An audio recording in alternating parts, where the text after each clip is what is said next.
The views and opinions expressed in this podcast are solely those of the individuals participating in the show. All persons described or mentioned in the podcast should be considered innocent until proven guilty in a court of law. This podcast contains subject matter such as violence and graphic descriptions along with adult language, which may not be suitable for all audiences. Listener discretion is advised. On September 5th, 1982, sometime between the hours of 6 a.m. and 7 a.m., a young man picks up his papers to be delivered. He is seen by witnesses speaking to a man in an unidentified car. He disappears, even with the boy being featured on milk cartons. A supposed event in 1997 makes this one of the strangest disappearances of all time. You're listening to the Mysterious Brews podcast, and tonight we bring you the case of John David Gosch.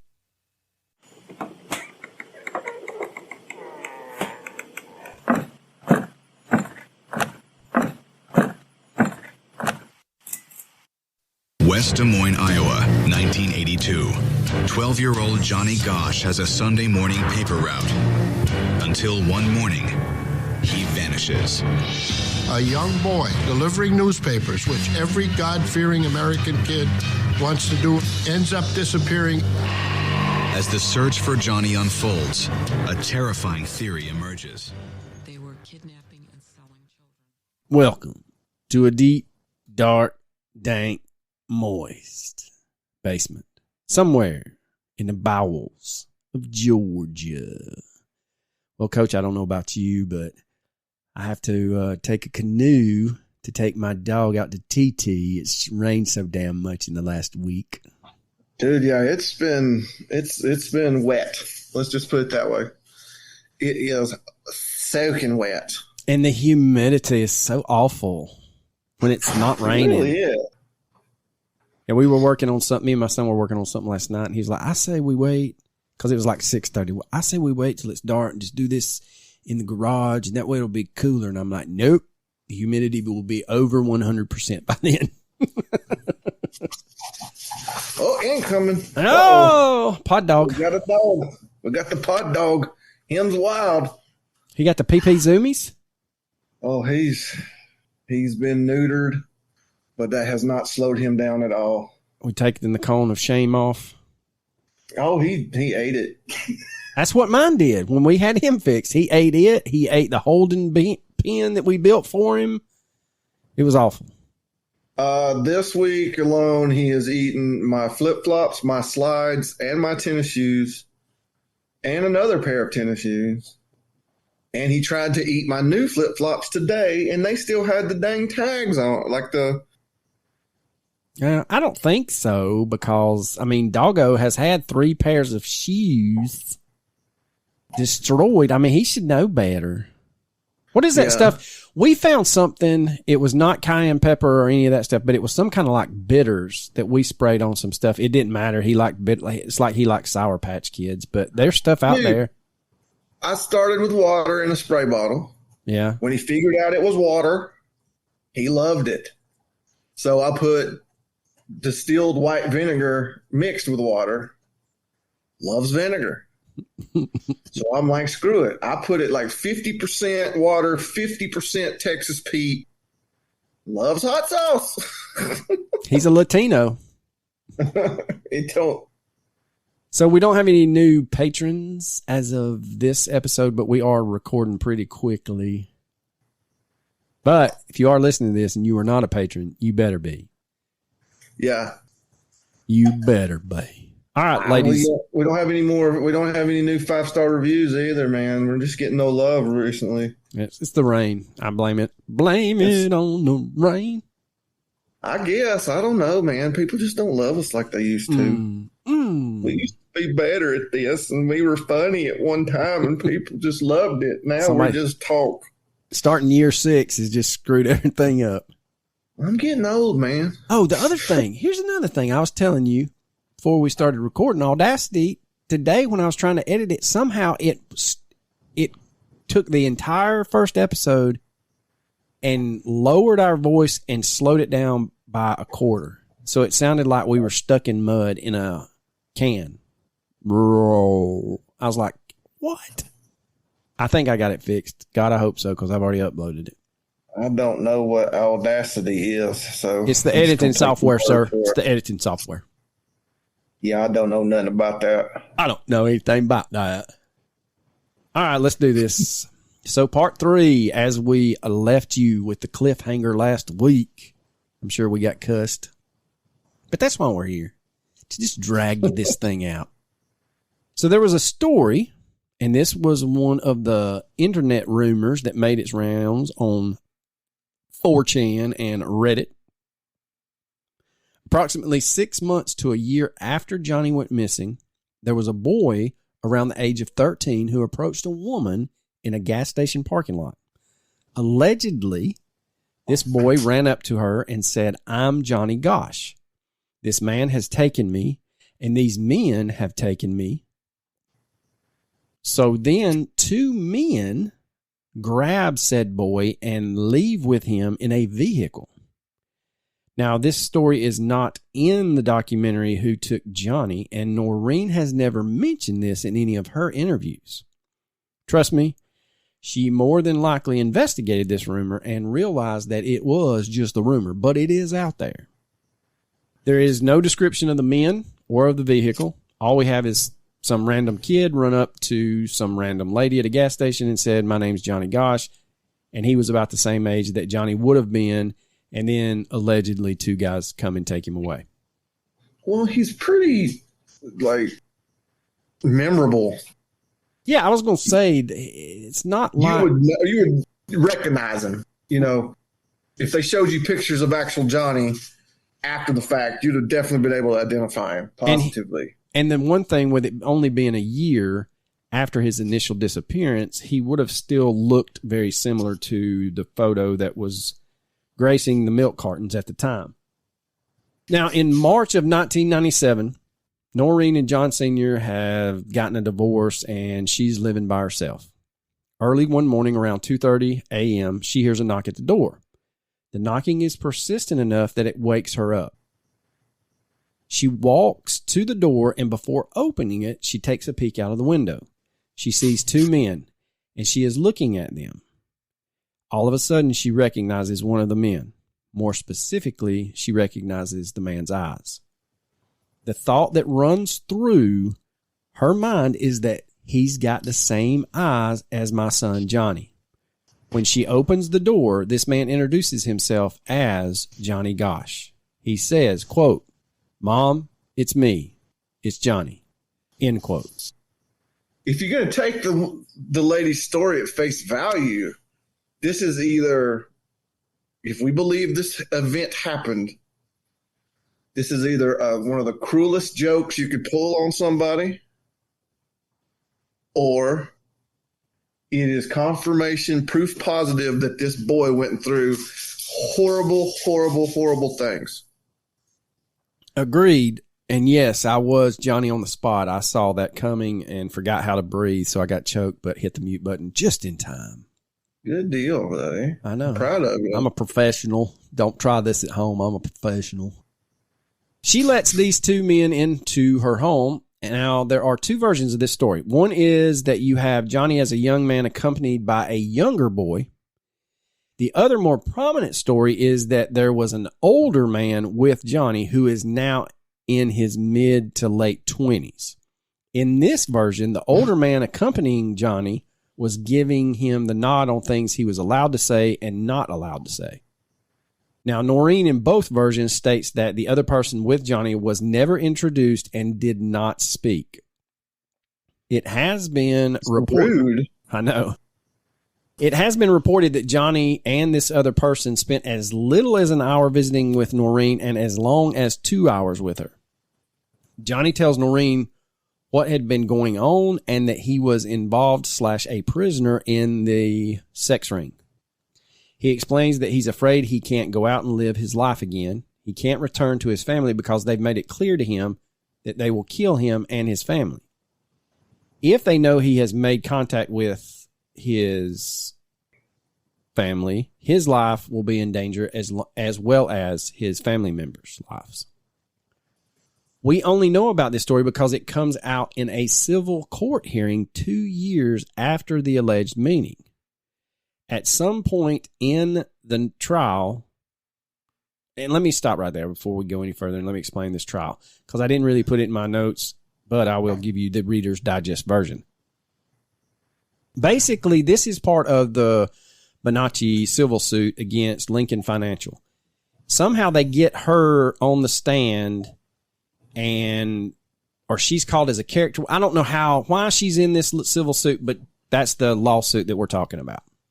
So at some point in the trial, she gets on the stand and they ask her a bunch of questions. One question specific that they ask is, have you seen Johnny or anything since that would lead you to believe he's still alive? In fear of perjuring herself, Noreen tells the story that I just relayed to you. Now, this is a hard one for me to swallow. On one hand, I want to believe Noreen. I kind of lean to the fact that whoever showed up on her doorsteps that morning convinced her that he was Johnny. Maybe it was, maybe it wasn't. What I have a problem with is we only know about this because she did not want to perjure herself. Well, the only person that knew about this story was Noreen. So if it was Johnny and he told her that if the people that kidnapped him found out he had contacted her, they would kill him and or her, why even risk it on the stand? A lot of people think that it's just a way to keep Johnny's story alive. Now, Noreen was on national TV shortly after testifying about seeing Johnny. I believe she was on one of those afternoon talk shows similar to Sally Jesse Raphael. Because there was a bunch of them right around that time that Sally Jesse was real famous. I don't remember the name of the show, but anyway, she's on the show and she says... it was Sally Jesse Raphael. I'll see. Well, she's on the show. I think I saw a clip. And she says, quote, I no longer live at our old home. She looks into the camera and says, quote, Johnny, your parents have gotten divorced. I still live in the area, end quote. She then proceeds to give the address of her new home and follows with, quote, if you need to reach out to me, if you ever want to come home, if you can ever escape your captors, you can find me here, end quote. Now, this one, like I said, is a tough one. I understand that she wants to help her son and that she's doing everything she can. But if you're going to put your address on national TV, there's a greater than, better than decent chance that some shitbag may pull a prank on you. Again, I'm not sure that is what happened in this instance. And I want to believe that Johnny did come visit her to give her some sort of closure. But knowing how nasty people can be, I would not be surprised if some ass rash pulled a cruel prank on her. Ass rash? Yes, because people can be absolute shitbags. Now, the biggest problem with the story is the reasons for keeping it secret are the same reasons that you should have taken it to your grave. If you didn't tell anybody for 2 years and kept it to yourself because you were afraid for his life, yet you weren't afraid enough to not say anything in a civil trial. Like I said, the only person that would have known that you perjured yourself is you. Now, the trial transcripts would be public knowledge. So she goes on the offense to get in front of the story in case someone breaks it. I'm 50-50 on this one. The tough thing about this is with Noreen, I feel that she's very authentic, and we kind of made that pretty clear in the other 2 episodes. She comes across as very caring. She's very intelligent. She's very authentic. Her persona is what makes me waffle back and forth on the validity of this story. If it was just Johnny came to see me and she waits 2 years and she lets it out on some interview, I would tend to believe it more than the fact that it came out at some civil trial and her excuse for letting it out was she was afraid she would perjure herself. Like I said, no one's going to know she perjured herself except you. Yeah, but perjury's, you can go to jail for 5 years. If you perjure yourself on the stand, but yeah, who's going to know? But you don't think they're going to investigate if she got up there and claimed it?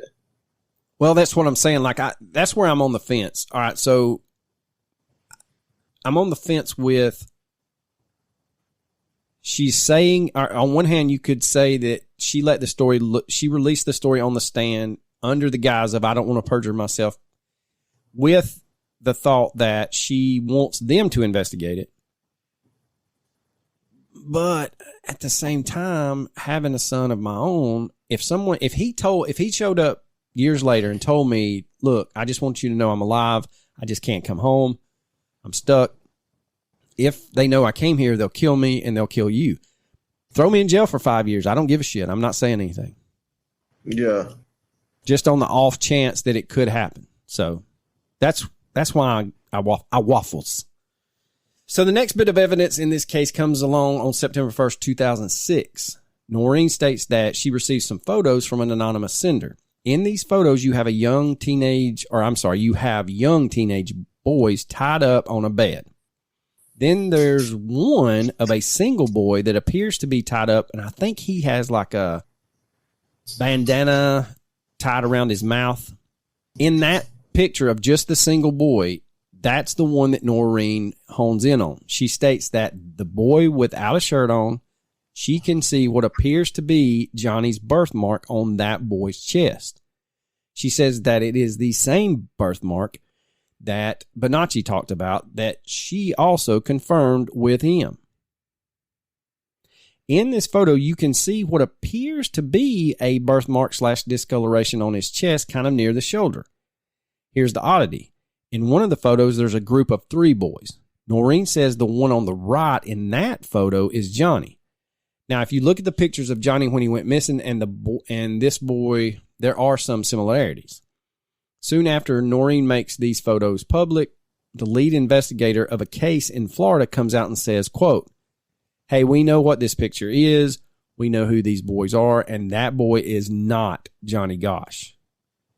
So we have Noreen saying that that's my boy, and then we have authorities in Florida stating, nope, that is not Johnny Gosch. Not only is that not Johnny Gosch, we know the 3 boys' names, and this was some sort of escape game that someone photographed. And that story is just as odd as this case, because supposedly these 3 boys in this photo are tied up by an older man. And when I say older, I mean they're teenagers, young teenagers. And this man's in his 30s, and he ties them up. And the game was see who can get it out of the restraints the quickest. But I'm going to take pictures of you. What? What kind of game are y'all playing in Florida? Yeah, that doesn't make a whole lot of sense. I was bored when I was a kid, and that shit never crossed my mind. But anyway, now there's this other boy, and there's a ton of pictures of this boy that pops up if you type in Johnny Gosch in the old Google image search. Now, Noreen is saying that this is my son, Johnny Gosch, and in the documentary Who Took Johnny, John Sr. is interviewed, and he adamantly states that is not Johnny. If you look at the famous picture of Johnny where he has his little newspaper delivery satchel on and he's about to start his route, and then you look at the picture of this boy, it is not a stretch to start telling yourself those could be the same people. Noreen states that she can tell it's Johnny by his eyes. John Sr. says, I don't think so, because of the size of the boy's feet in the picture. Now, I know that sounds odd, but he says that Johnny had very big feet as a 12 or 13-year-old, and he would have expected them to grow at least a little bit more by the time this photo is taken. Now, I guess what he's saying is that the feet are just not big enough for him to be Johnny Gosch. Now, you got 2 camps. You got the camp of men don't pay attention except for big feet. A mother's going to know who her son is, kind of like in Boys on the Tracks, when describe what your son was wearing last night, she goes down to what kind of underwear he had on and the socks he had on, and the dad is like, he had on jeans and a shirt. Yeah, he was wearing clothes. Yeah, that's right. He wasn't naked. He wasn't naked. So, I don't know. An oddity about the boy is that if it is Johnny, he has a branding mark on him. The same branding mark that Paul Bonacci described when he talked about the sex ring. Again, this is a little thing that lends more credence to Paul's claims. While the other pictures were explained and the boys in them were identified, the picture of the single boy has never been identified. There have been no other parents come forward and say, nope, that's not Johnny Gosch. That is my son, and he went missing on this date. So again, it could be an older Johnny Gosch. Now, in the state of Iowa, they have a website for their cold cases, which includes missing persons. And a lot of states do not have anything for missing persons in the form of a searchable public database. There is a nationwide database that you can search, but Iowa has the one that's only statewide. Like, it is only people in Iowa that have disappeared. Now, you can search from 1925 to present day. And I believe when I looked at it last, Iowa currently had 328 missing children and adults that have never been found. Now, the 328 number is kind of misleading because people think, wow, there's only been 328 people disappear in Iowa since 1925. That's not that bad.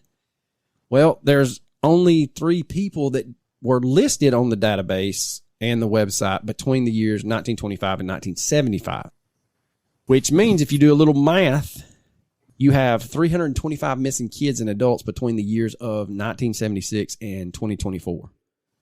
The total number of missing children and adults was 137 up to 2016. Since 2016, 191 people have gone missing. So and we're just talking about the Des Moines area, we have 53 people who have disappeared and only 3 people in West Des Moines.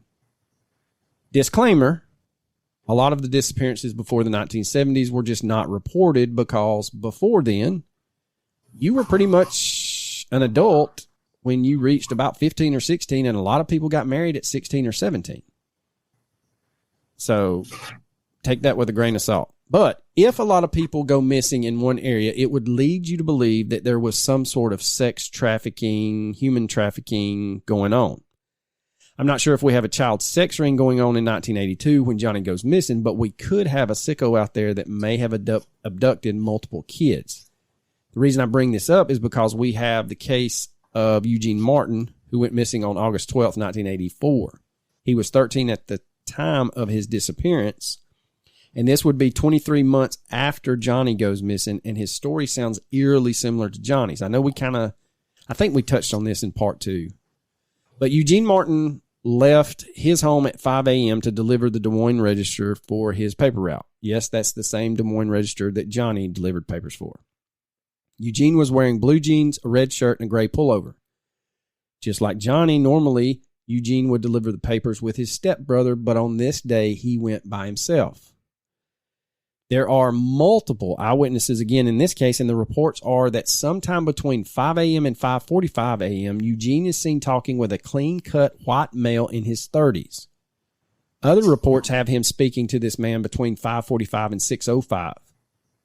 Now, around 6:10 to 6:15 a.m., Eugene's red bag is found outside of Des Moines on the ground with 10 folded newspapers inside. As customers began calling the register to complain about not having their paper delivered, the manager headed off to see if he could locate Eugene on his route. He did not, but he found the bag and delivered the remaining papers. At around 8:40 a.m., the search for Eugene began.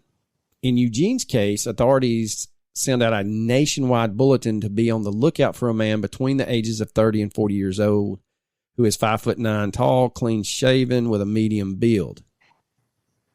5'9" tall is around the same height as the eyewitnesses describe the man in the Ford Fairmont.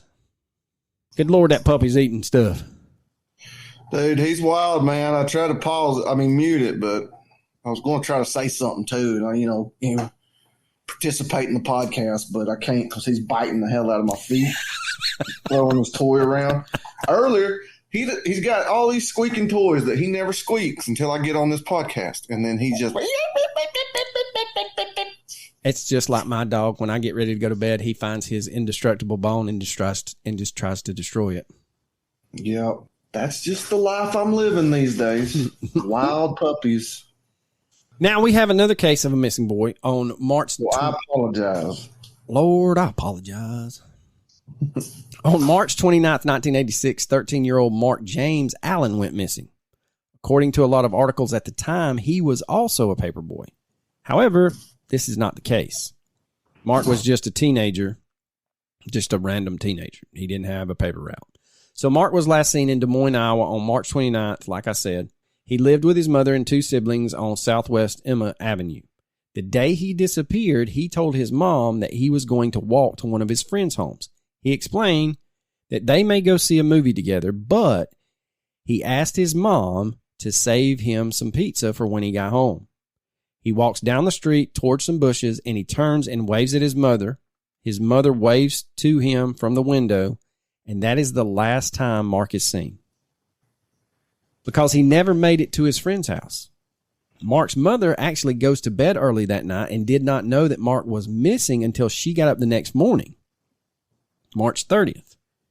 Similar to Noreen Gosch, Mark's mother called Mark's grandmother and all of his friends to see if they had seen Mark. When she was told by all of them that they had not seen Mark, she called the police.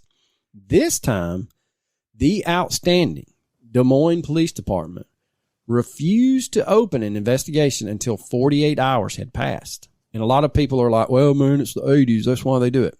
Here's the problem. Problem is, the Johnny Gosch bill had already passed, and it states that all law enforcement agencies in the state of Iowa must act immediately upon notification that a child is missing. Mark has never been seen. Well, it should be. I agree with you. It's crazy that it wasn't. I don't know. I was editing our first episode on this case today, and it still boggles my mind the audacity of he's a runaway. Yeah, he's just a runaway. 12, no worries. 12-year-old kid runs away, leaves his dog tied to his paper route buggy. He's just a runaway. So we have 3 boys within a 4-year time period that go missing. 2 of them are on paper routes at the same time of the day. So on the sicko angle, and not the sex ring angle, because I don't want to go down that rabbit hole. We could have a sicko out there that's going out and has found these young teenagers delivering newspapers on the weekends, and it's like easy pickings. He could have just been, waiting on one of them to be alone and then used that alone time to snatch them up. All of these cases take place on the weekend. 2 are eerily similar. We have about 1.5 to 2 year gap between each of these cases. We are also seeing victims that are all the same age. They're the same race. They come from similar backgrounds. They're all in the same area, and all of them are from Des Moines, Iowa. With that said, a lone sicko dispels what Paul Bonacci claims. And remember, a lot of what he claims has been backed up by facts. What he does tell us, and the reason why Noreen believes that he was involved, is the fact that he brought up things like the scar on Johnny's tongue and the scar on the back of his leg. All things that were not reported in the paper, and this is the reason why Noreen believes him. Again, how did he just make that shit up? He also talks about that ranch in Colorado. At first, everyone thinks he's crazy. Then he takes them to the specific house in Colorado, and everything that he claims turns out to be true, down to the branding. So now we jump forward to the Jacob Wetterling case. Now, this was an 11-year-old boy that went missing in 1989. We wind up learning about this case almost 30 years later, and he was actually abducted at gunpoint. He was held for a short period of time. He was sexually abused and assaulted and then killed shortly after his abduction. The perpetrator buried him in a remote location, and unfortunately, when we read about cases like that, we're reminded that when people go to such lengths as burying people in remote areas, that they can remain hidden from authorities for a very long time, if not forever. It would be interesting to know if his killer, which was later caught much, much later, Danny Heinrich, also was ever questioned on Johnny and Eugene's cases. Now, Danny Heinrich also confessed to abducting and murdering a 12-year-old boy named Jacob Sherrill.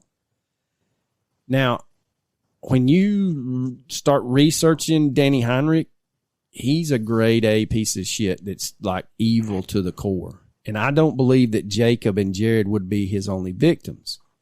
Now, Jacob was abducted in St. Joseph, Minnesota, while Jared was abducted just outside of there in Cold Springs, Minnesota. Both towns are near each other, and they are both roughly 4 to 5 hours from West Des Moines, Iowa. And Danny Heinrich gives off some eerie serial killer vibes.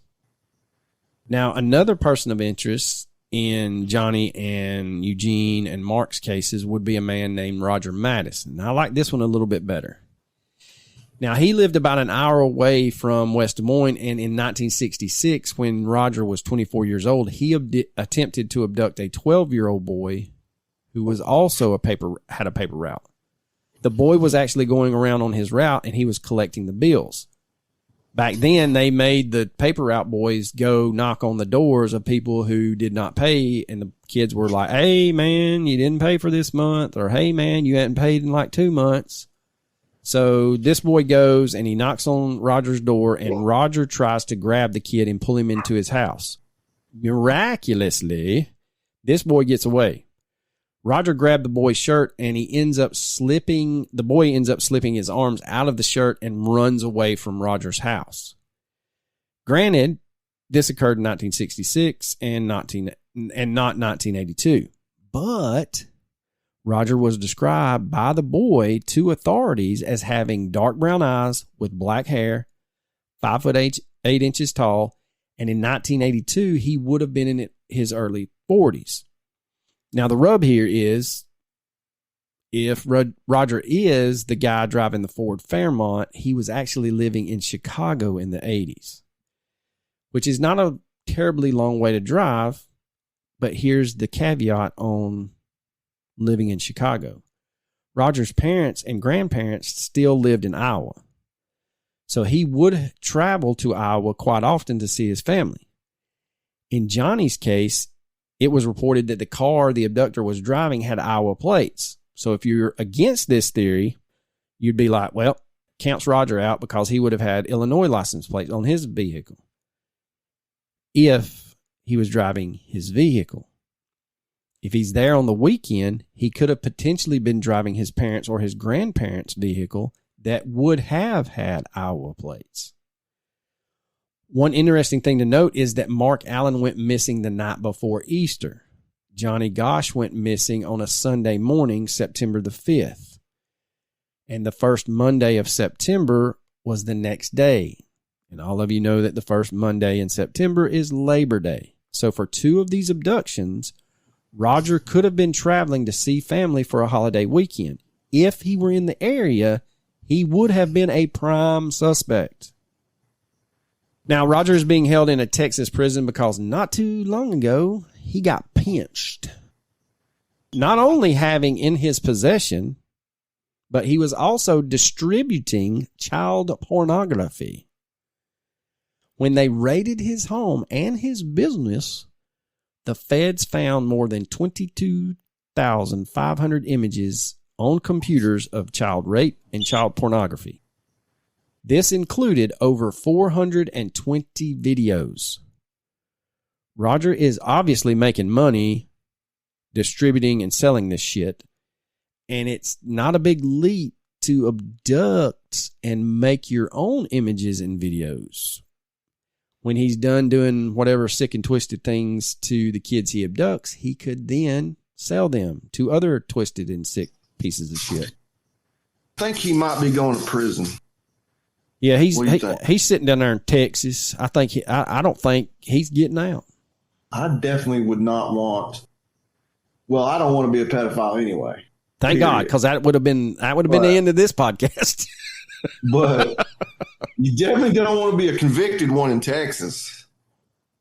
No, I can assure you that much. No, you don't. Them good old boys down there don't take kindly to stuff like that. No, sir.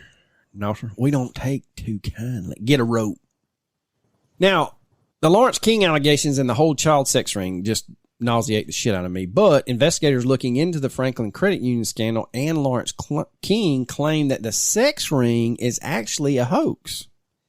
Allegedly, these rumors about a sex ring started from two. It's listed as employers, but it's like two, I guess, business patrons, because since they were a credit union, these two people banked there. But anyway, the Franklin Credit Union money laundering and the boys' home. The story goes that people in both organizations decided to come up with these sex ring claims. However, there's a lot of connection with this group of people, and it goes way up the ladder with prominent people in Nebraska. Like all the way up to, and I know he's not in Nebraska, but if you chase this rabbit, it eventually leads to George Bush Sr. Not W, but the first one, one-termer. If you George type H.W. That's right. If you type in Johnny Gosch and George Bush into the old Google machine, there is a picture of George Bush on the campaign trail. He's talking to a group of kids, and over his right shoulder, there's a boy that looks similar to Johnny Gosch. Now, this kid looks more like Johnny than the pictures that Noreen are claiming earlier. If you want to chase that rabbit, you go right ahead, because I don't want any part of that. Now we have people who suspect that a man who goes by the name of Jeff Gannon is actually Johnny Gosch. Noreen also believes that this man is her son. On January 26, 2005, Jeff Gannon was at a White House briefing and asked President George W. Bush a softball question. And this question was such a softball question that the press pool started looking around like, who is this plant? And then they start investigating who Jeff Gannon is. Where did he come from? What's his deal? Well, when you investigate the name Jeff Gannon, comes out that Jeff Gannon works for a news outlet called Talent News. And his real name is, this guy. Jeff Gannon actually worked at Talent News. Okay. But the guy saying that his name is Jeff Gannon, his real name is James Guckert. James Guckert is a male escort and did not have any journalism degree. He didn't have a background in journalism. He didn't have any journalism credentials. He didn't have shit. So there was no reason he should have been in the press pool at the briefing. He just faked it till he made it and landed in the briefing. Ted Gunderson, a former FBI agent who decided he decided after he retired that he wanted to be the next Alec Jones. Paul Bonacci stated that there were boys from Boys Town Group Home and other places who were part of the sex ring that were flown into Washington, D.C. for these sadistic sex parties.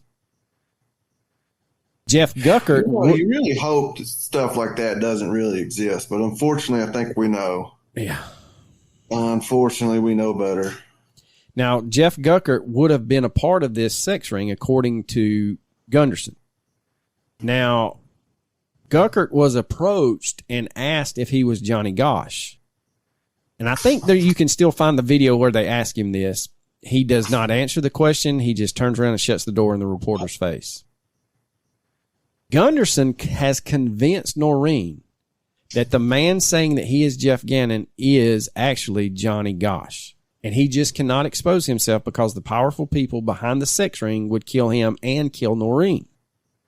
Now, caveat here, the reason I said the guy stating his name was Jeff Gannon, there was an actual reporter named Jeff Gannon who wrote a article about Johnny Gosch at the time of Johnny's disappearance. People have theorized that this is how James Guckert, a.k.a. James Gannon, was able to get into the press pool at the White House by dropping that name. Now, we could have gone much deeper into a lot of those angles, but I wanted to try to keep this story centered as much as we possibly could on the disappearance of Johnny Gosch. And that, ladies and gentlemen, is the story of the disappearance of Johnny Gosch. So do you think he really went to her house? I want to believe he did. I also... If he did, it confirms like some of the worst things you can imagine going through as a child. Yes. And then he is kind of living what Paul Bonacci says that he lived. He wasn't killed. He basically grew older. And then you have to kind of make the leap as a parent, if you're Noreen, that he's been in this sex ring so long that now he's either going out and abducting kids or he's doing bad things to kids too. I don't know. I really do hope that he did. That was him that came and talked to her at 2:30 in the morning. But if it was not, if that story is not true, then my money would be on investigating the old Roger and Roger Mattis, and then the other guy, Danny Heinrich. I think those two guys right there may be your best leads. I will say this. If you tend to lean towards the conspiratorial angles in stories of disappearances, and you watch Who Took Johnny, I think it was the producer. I think it was the producer of that documentary set up a time to go speak to the FBI. And specifically said, when he made the request, I would like to come speak to you about child abductions in the state of Iowa and Johnny Gosch. So they get there. Cameras are rolling. The FBI agent is sitting there in front of the crest of the FBI. And he starts off with, hey, we're doing a documentary. I'd like to talk to you about child abductions, child disappearances in the state of Iowa. But more specifically, I would like to ask you, what is the status of the Johnny Gosch investigation? Is that still something the FBI is investigating? There is a lady off camera that says, we will not discuss the Johnny Gosch case. If that's what you came here for, this interview's over. Oh, wow. What the hell? And again, like we said at the beginning in part one, there's a lot of stuff that leads you to this is a huge cover-up, man. Why would you not discuss? Why couldn't he just say it's an open investigation? We can't discuss it. I mean, they do that shit all the time. I don't know, man. I don't know. Like I said, I think at the end of part 2, Noreen's gotten remarried. John Sr., I don't know if he's remarried, but like I said, he moved on. And I don't think they interviewed their kids after like the first 15 or 20 minutes, so I don't know what's going on with them. Or Noreen's children from her previous marriage. But whatever you believe about Noreen, you can't take away the fact that not only did her and John Walsh get the National Center for Missing and Exploited Children started and funded by the federal government, but if it wasn't for them to continuously bringing Johnny's case up, we would never hear of this outside of the state of Iowa. I don't know, man. Again, I can talk myself in and out of him, whether he really showed up that morning on her doorstep. I hope so, though. Well, regardless if he did or not, it's still a very tragic event. Something awful happened to him. Whether he lived through it or didn't, bottom line is he went through some stuff that no child should ever have to go through. No, I agree 100% with that. And the bad thing is, like you said, you don't want to believe that shit like this happens, but unfortunately, the more we look into stuff like this, the more we find out that it's higher probability that it does happen. But that, like I said, is the case of Johnny Gosch, and that's part 3. We just couldn't squeeze that amount of information into part 2 because part 2 was pretty long, and it would have been way over 2 hours, I think, if we'd have squeezed it in. So that's why we get a part 3. With that said, I did text one young heater and let him know that he could just hold off. There would be 3 parts of the Johnny Gosch if he wanted to do all 3 at one time. It's a lot of terrible information. I don't know if you'd want to listen straight through. No. I know I wouldn't. No. Well, I kind of had listened to back when Necronomicon released. I think they did 3 parts. I think they released theirs sometime in 2023. I listened to it then, and it's just too much. True Crime Garage did this case. I think they were early in their career, like episode 190-ish. They did 2 parts. But yeah, man, it's a lot to take in. And if you dive into the Franklin Credit Union scandal and Lawrence King and that whole Discovery documentary that was pulled as it was in post-production, that kind of leads you down the other path of, holy shit, there might be something to this conspiracy sex ring thing. And that whole Lawrence King thing, man, we could do an episode on him, on how outlandish and how stupid he was. Yeah, he was pretty damn stupid. And then he hires a guy that's helping him with the accounting, and the guy catches him stealing from the credit union and is like, well, hell, if he's stealing, I'm going to pay my mortgage out of here.